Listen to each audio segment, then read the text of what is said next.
بسم اللہ الرحمن الرحیم۔ میں شروع کرتی ہوں اللہ کے نام سے جو بڑا مہربان نہایت رحم کرنے والا۔ السلام علیکم ویورز، نماز استسقاء کے بارے میں آج ہم اس ویڈیو میں بتائیں گے آپ کو۔ دعائے بارش کو استسقاء کہتے ہیں جو ضرورت کے وقت کی جائے۔ استسقاء کی 3 صورتیں ہیں: صرف دعائے بارش کرنا، نوافل پڑھ کر دعا کرنا، باقاعدہ جنگل میں جا کر نماز یا جماعت پڑھنا، بعد نماز خطبہ اور بعد خطبہ دعا مانگنا۔ یہ تینوں طریقے حضور صلی اللہ علیہ وسلم سے ثابت ہیں۔ یہ نماز 3 دن تک پڑھی جائے۔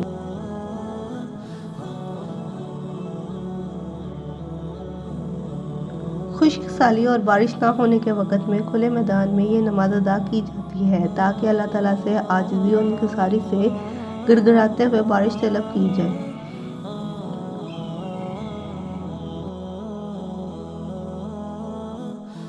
آیت مبارک ہے: کیا تو نے نہیں دیکھا کہ بے شک اللہ بادل کو چلاتا ہے، پھر اسے آپس میں ملاتا ہے، پھر اسے تہہ بہ تہہ کر دیتا ہے، پھر تو بارش کو دیکھتا ہے کہ اسے کے درمیان سے نکل رہی ہے،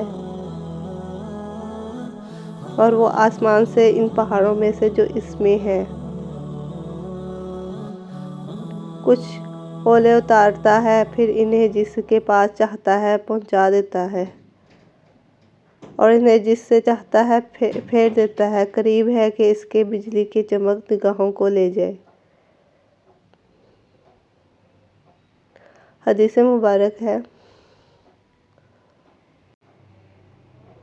ایک شخص رسول اللہ صلی اللہ علیہ وسلم کی خدمت میں حاضر ہوا۔ عرض کی: یا رسول اللہ، مویشی ہلاک ہو گئے ہیں اور راستے بند ہو گئے ہیں، آپ اللہ تعالیٰ سے دعا کیجیے۔ رسول اللہ صلی اللہ علیہ وسلم نے دعا فرمائی تو ایک جمعے سے دوسرے جمعے تک بارش ہوتی رہی۔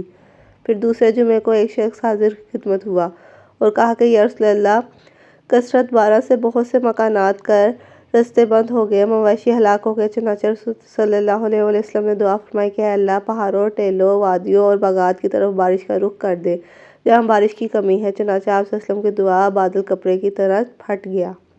صحیح بخاری 1017۔ جزاک اللہ خیر۔ اگر آپ کو ہماری یہ پسند آئی ہے ویڈیو تو اس کو لائک سبسکرائب ضرور کیجیے گا۔ اللہ حافظ۔